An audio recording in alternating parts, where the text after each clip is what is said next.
Let's implement the Caesar Cipher in Java. So, what's a Caesar Cipher? A Caesar Cipher works by shifting each letter by a fixed number.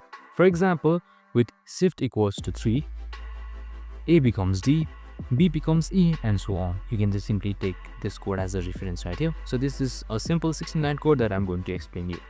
So what we do is in this code, we loop through each character of a string using char at. So you can see char at right here.